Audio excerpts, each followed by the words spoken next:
Located on 225 acres in Garden City, Long Island, Nassau Community College, a member of the State University of New York system, has close to 20,000 students attend the school each year. The college mascot is Leo the Lion, and these are his stories of the school's absolute best and brightest who have graduated over the past 50 plus years. So let's catch up together as the Alumni Association of Nassau Community College proudly presents Lion Tales on the voice of Nassau Community College, 90.3 WHPC. Welcome to Lion Tales. My name is Dr. Lynnda Nadien. I am a director on the board of the Alumni Association at Nassau Community College and a proud graduate. I am here to celebrate the successes of our alum, and together we will share stories that will uplift, inspire, and often amuse you. Each week, I will introduce you to the alumni of Nassau Community College interested in sharing their experiences while attending the college and the secrets to their success. Look for many new and exciting events on the Alumni Association social media pages and share any exciting news with us on Facebook, Instagram, or on our webpage at ncc.edu/alumni, or find me on Twitter at Dr. Lynnda Nadien. Did you know Leo the Lion is the mascot for Nassau Community College? Lions are ruled by Leo and fire. The male lions represent pride while the female stands for teamwork. Together we are Lion Tales. Today, I would like to welcome to Lion Tales Fernando Negrite, class of 1998. Fernando is a proud Nassau Community College alum. He received his associates at Nassau Community College and his bachelor's in business at SUNY Old Westbury. Fernando is a kitchen designer at the Home Depot and pursued a master's at LIU from 2009 to 2011. His hobbies include running, hiking, reading, and pets. He loves history, politics, art, and economics. Upon graduation from Nassau Community College, he gifted his grandfather with a framed degree which hung on his wall in Ecuador. This was proof that, yes, Fernando was able to complete multiple degrees in America and that language is not a barrier, just something that will lead a hard worker to success. Welcome to Lion Tales, Fernando Negrite, class of 1998. Thank you for having me. So tell us about your experience as a dual language student. How did you make it to Nassau Community College? I emigrated to this country in September 1991. By 1992-93, I was able to get employment authorization from the U.S. government. With that, a lot of doors opened up. In the meantime, I was learning English in different places like Molloy College, Boses, different things that the county has set up. And then somebody told me in Boses, why don't you try Nassau Community College? It's a little more involved, but you might be able to do it. And then I spent the summer reading, studying English and all of that. Came to the school. They say, yeah, the papers are good. You just got to pay double. I always remember that. Yeah, actually, you pay triple, they said. And the county pays 1/3, you pay 2/3, and then you are in school. And so what was your first experience like on the campus during that time? What year? That was 1993? 93. Actually, 1994 by the time I got in. Yeah, that's, it's 30 years ago. Yes. Wow. So when you got on campus, how did you get here on the first day? What did you do? I was like a deer with the headlights on. Yeah. I just didn't know what to do. I got lucky, though. The person that was my advisor ended up being one of the teachers in the English department, Professor Dorso. So he was nice enough to tell me, you're crazy. You want to study too many credits.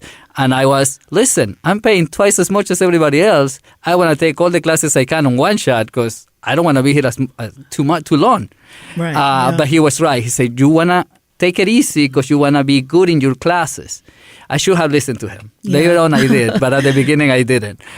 So with that, he guided me pretty much where to go in some of the classes, where to get the books.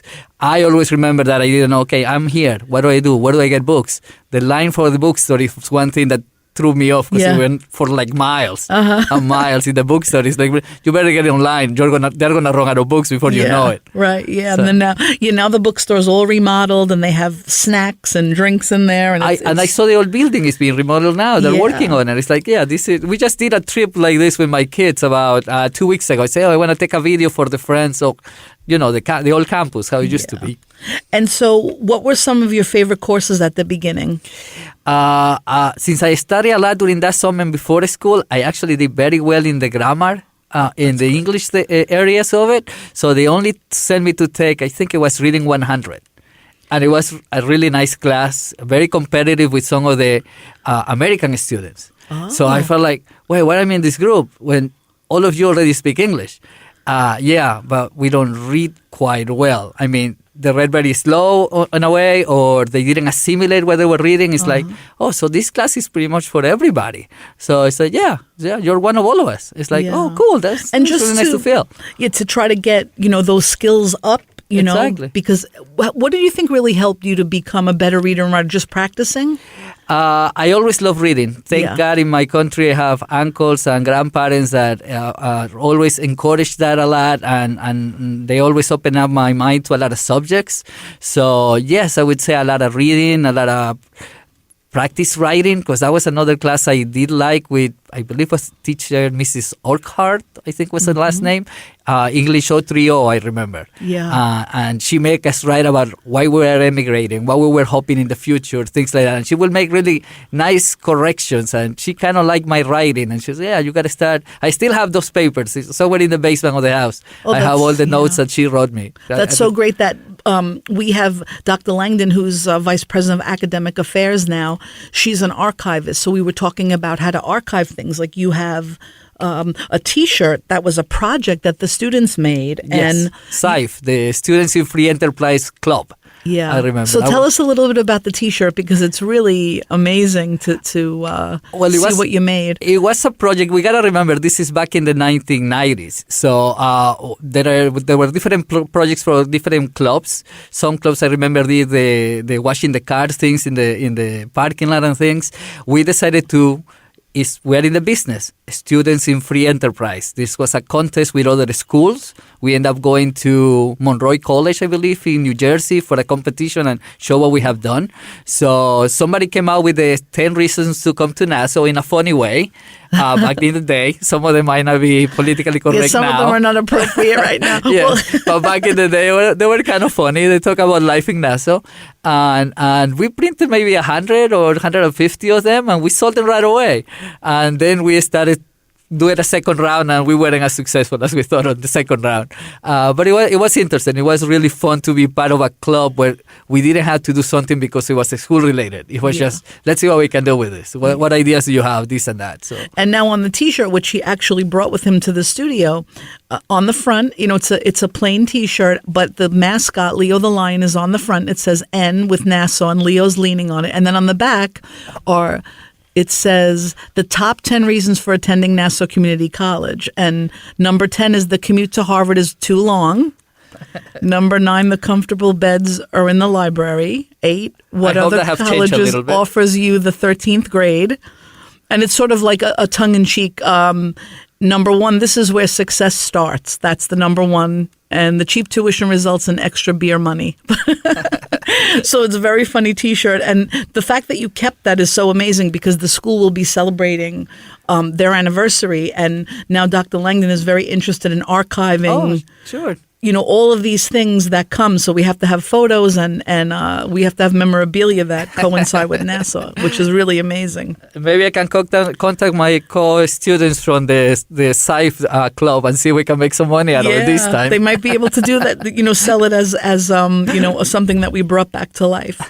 So how did you learn about Nassau Community College before, when you were a high school student or? I was not a high school student here in the United States. I graduated in my country, and then I emigrated. So pretty much in Boses. I guess my first place where I was learning English was the Hispanic Brotherhood, which is a non-for-profit still in Rockville Center.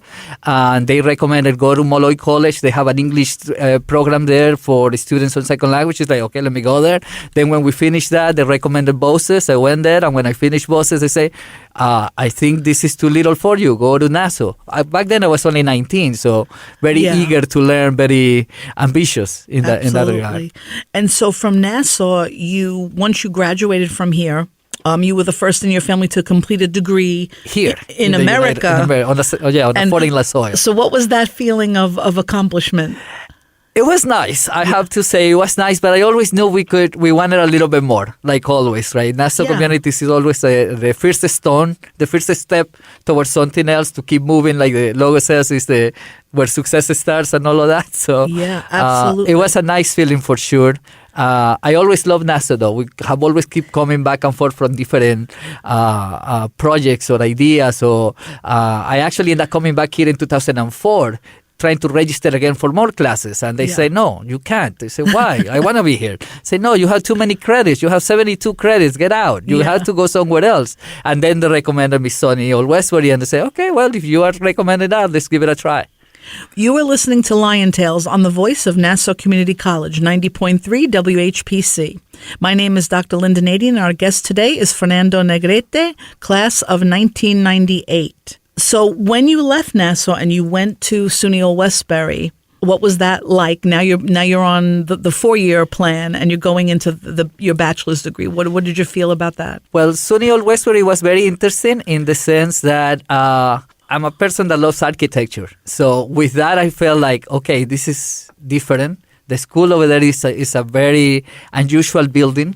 So the classes felt like they were a little bit like on a subterranean. So, but I like the environment. It was very mixed. Yes. Mixed society. A lot of African American kids. I had never had that many before. I didn't have that opportunity to interact too much with them. Even at Nassau Community College, I wouldn't say I had that much interaction with them. Over here, we had a lot of connection with Asian people from Japan, from China, from South Korea. I have still good friends from me that had lasted all these years. So in that regard, SUNY was really eye-opening. Okay, here we are, we are all studying and all of that. It's a different environment. So it was really nice. Yeah, and then that was your business communications degree? A business major, yes. Yeah, and so what were some of the requirements for that? Why did you go into that field? Well, I have always been an entrepreneur. Back then, I already had my business. Actually, I had opened and closed my business by then. I started to work at Home Depot. Yeah. And with Home Depot, just like everything, word of mouth. I started in the store in Syosset. At the time, I still had my business. I didn't know if I wanted to continue my business or not. When I went to Home Depot in Syosset, eventually I said, you know what? My business mind is telling me I'm spending too much money on a commute for just a regular job. So I asked for a transfer. I transferred to Freeport. The Freeport store is stone's throw from my house in Baldwin. Yeah. I already have bought a house. So by then, I was young, have a house, have plans to have a family eventually. And when I got to the kitchen department, everybody there was studying. I said, well, I don't want to fall behind. And they said, well, they give you a tuition reimbursement, so why don't you go back to school? And it's like, you know what? You're right.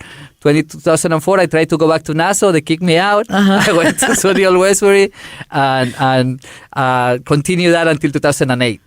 So how did you balance your work and your play and study? Oh, that's a hard question. I don't ever know if I ever balance it right. I know. I always wonder because you think back what you were doing and then it was a lot and you don't know how you did it, but somehow you did it. Somehow you get through. That's why when you asked the balance and I said, wow, I really thought my grades were better. Yeah. And preparing for this interview, I told my wife, no, I had to do research. I want to make sure I don't lie. And I see I have a few C pluses. I have a 1D. I say, oh my God, I had a D on my life. I will never would have guessed that I had a D because I always have B plus, A's. That's what you go to school for. Do the best you can, excel and all of that. But it did happen. And then I realized, oh yeah, that semester we had a lot going on. I mean, the business, the work, running on the house, issues at home, family. I remember I had to travel because somebody passed away in the middle of the semester. So it was challenging. So yeah, we made it through. Maybe a little unbalanced, but we still made it through. And as far as work ethic, now you're coming to, when you came to America and you must have known deep down that you could make it. Mm-hmm. But do you see, I noticed that I think I have a strong work ethic. A lot of it comes from my parents. They were very hardworking people, and they always really tried to make sure that they could provide it to the best of their ability, even though you were not rich and you were not given all these things. What was your philosophy coming in about your work ethic? How far were you willing to work hard to make all this happen? Well, I have been doing a lot of thinking about a lot of things that I read. And somebody on Facebook, I don't know these people, this young music group from Chile, I believe, or Peru, actually. They were writing about how they were, at some point, came to the United States and they were working at 4 o'clock in the morning, packing together magazines and dropping them off in the houses, house by house, all through the night, just to make some money, just to get by. And then I remember, oh my God, I actually did that job when I was 12, when I came on vacation in California. So I guess I always have known that in the United States, if you work hard, you can make it. Ever since I was a teenager, my uncles were always really nice to, okay, you can come and stay in the house, you can hang out with the cousins and all of that. But if you want extras, like, I wanted a new bicycle, I wanted this, you got to work for it. Yeah. And that has always been my MO. If you want something, you got to pay for it. And you got to work for it because, it's the only way to make it. Yeah. And you know how we used to save if we wanted something? Like, let's say we did want a new bike. We would say, okay, I'm going to put this money away so that I can get the bike. Absolutely. Now the kids are sort of like, they just expect it. At the next birthday that they're having their bike and their phone and all these things. That's right. I think it's hard to, again, raise children when there's so much around them that they can have, and we do want them to work for it. That's right. It is having children is challenging in that regard because you want to give them everything that you didn't have. Yeah. And at the same time, you got to control yourself. Right. We are lucky enough in our house, we have extra rooms. Yeah. One room is their toy room. Yeah. And just like I collected this shirt, I have the first toy that they ever got. I got the little balloon when he came and the snork was waiting outside the door with his name on it. We save all of that. Yeah. But on the other hand, little by little, we're gonna. You gotta work for it. This is not easy. It's a lot of effort and time. My wife and I work a lot in that regard, and we try to give them the best life we can. But yes, it's complicated. And even like advice for going to school every day and getting up and getting ready. Like today was sort of the first day back from a break. That's right. So everyone feels tired from that. And I know that most families too, we're all coming back post-pandemic. So in our mind, we're trying to come out of that. If we survive that, and we really didn't know what was happening at the time, that's right. I think that so many things can be accomplished. What are your thoughts on, equity and inclusion when you're a student in a college setting? Did you feel that you were given the same advantage as maybe a student that's been here for their whole life? I have to look at it with my eyes as an immigrant back then. Always running in and out. I would say the opportunities were there, and I guess sometimes the foreigners want to take advantage of them a little bit more. Yeah. I remember one class with this young American girl who was not happy to be here in Nassau Community College. She wanted to go upstate, State University somewhere. Yeah. Not commute to the school and all of that. And to me, this was the greatest thing ever. I'm going to school and able to go back and forth. But she wasn't that happy about it. And she talked about it, how she felt all the friends went away and all of that. But in general, I would say the opportunity was for all of us to take it. Yeah. It was just up to us to see what we can do with it.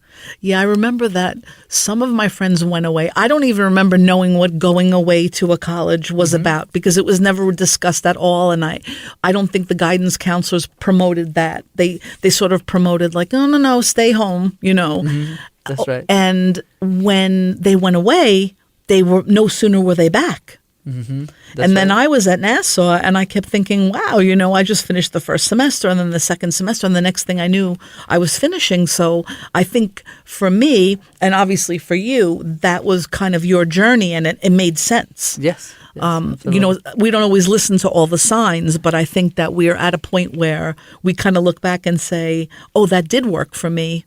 I was listening to my inner voice to tell me that I can do this correctly. So I think that that's really interesting too.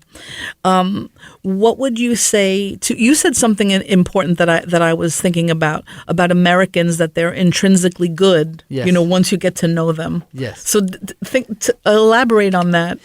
What happens is I base all that on the language. The language at the beginning it is like a barrier, but it's just something that you gotta pass. And in that regard, NASA was great because the programs they have to make the foreign students not only understand the basic grammar or talking or orally speaking English and all of that. It's just make the students feel part of something. All right. And in our group of friends, back then, especially my wife's group of friends, because I had to work all the time, she was more involved with them. You have people from really all over.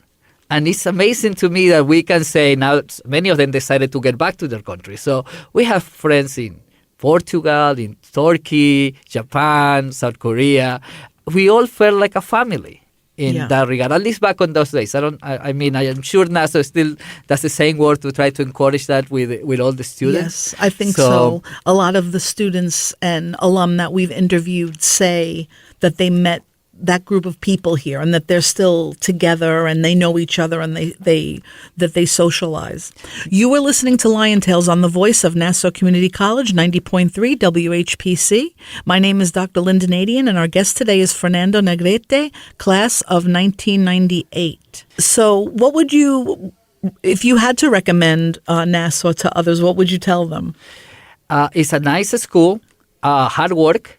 It gives you the opportunity to not get in debt too much by working a little bit, understand what your parents have gone through, trying to, give you the ability to go to college at some point.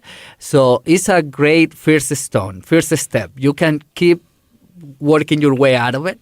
They had great teachers. I remember the business law classes. I love those classes. Back in the day when I was here, they started an interior design program that I got involved with because of my career as an upholsterer back then and then in business.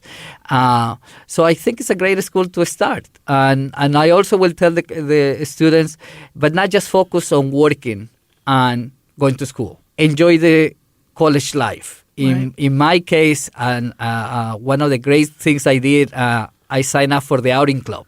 And with the outing club, we discovered, hey, wait a minute, New York is bigger than I thought. Yeah. There are places to go. There are lakes to go and the places to hike and things like that. So that was a nice way also for a foreigner to be part of a second group. Yeah. That didn't have anything to do with the school. Like, in classes, sometimes you got to create, you got a project, you got to write a couple of pages, send it to them. Somebody else will put it together and, this is our project. So that was fine. That I think it was part of the experience. I think at one point I even was part of the student government, maybe helping out. And I thought it was great. Hey, wait a minute. This is what college life should be about. Yeah, and that trying to get involved as much as possible because it also makes you feel kind of less emotional about being on the campus kind of alone. You would say that you would be involved, and then people do become your friends for life, which is a really great thing. Absolutely. Which you have been able to now maintain relationships with people that you knew about, which is really amazing. Now you are working you're an interior designer and you design. I'm a kitchen designer, so with that what we do is we try to help people come out with whatever projects they have at home and try to make sure we're able to make the perfect kitchen on paper and try to help them make the decisions regarding everything else that they might need. Maybe the floor, maybe countertops, things like that. Yeah, I have a terrible problem with measuring. But I know, I wish that I was better at it. Well, Home Depot makes the life easier on everybody because we measure, we do everything for you. You just got to pay for it. Yeah, that's exactly true. Because whenever they say square feet, now I understand it a little bit better. Oh, okay. Than I did. But when they say what's the square footage and you don't even know how to measure it, I always have a measuring tape because I think that was something that my father always had a measuring tape, and so it is very funny about that too. So now, as you prepare for you've done a lot of traveling and you've been to many parts of the world. What's been sort of your favorite place to go that you would recommend?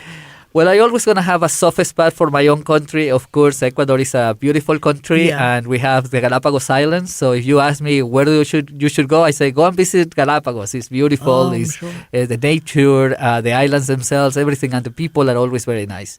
I've been in Peru, so Cusco is always beautiful, Machu Picchu and all of that. But lately, with my kids, we have this goal before COVID happened. The idea was to complete all 50 states before I turn 50. Oh, yeah, that's a great one. Unfortunately, COVID happened, and I'm stuck at 42, and I turned 50 last December. So, but that's good. For the kids, there are 42 states out of 50 ain't bad. That's great. You have to go for you'll say 55. I mean, it's really amazing because you start to think about the states that you did go to, and it starts to add up a little bit. Absolutely, yes. Yeah. Even if you start close by, there are a lot of states very close by, Rhode Island, Vermont, all of those, Connecticut. We were smart enough that we did this when we were a little younger, so the driving was easier. So we're now going to Alaska a few years back, and that was a wonderful trip. Going through Montana, going through Canada itself was wonderful. So there's a lot of things that we have seen, and we are able to share the stories of Nassau, meeting people from different countries, different cultures. And it is always nice in that regard. We can relate to everybody. And I hope my kids are able to take advantage of that knowledge that, hey, we can relate to anybody anywhere because we've been there. Yeah, absolutely. What was the highlight of Alaska? Denali National Park was beautiful. Yeah. We took a bus for 12 hours going through the park because you're not allowed to drive. And they took us to different places. And by the end of the day, the highlight was my wife and I fell asleep on one row, on one row seats. And my kids were yapping away with some people from Utah for like 20 minutes, half an hour. And let it go, guys. You guys have the energy. I would like to thank our guest, Fernando Negrite, class of 1998. How can our listeners contact you? I guess I'll give you my email, fernandognegrite@live.com. Thank you for being here today, Fernando Negrite. I would like to thank you for being our guest today. My name is Dr. Lynnda Nadien, and I serve as a director on the board of the Nassau Community College Alumni Association, and I am a proud alum. Lion Tales is available as a podcast on iTunes, Android Podcasts, and Spreaker. More information online at nccradio.org. Thanks for listening to Lion Tales on the voice of Nassau Community College 90.3 WHPC.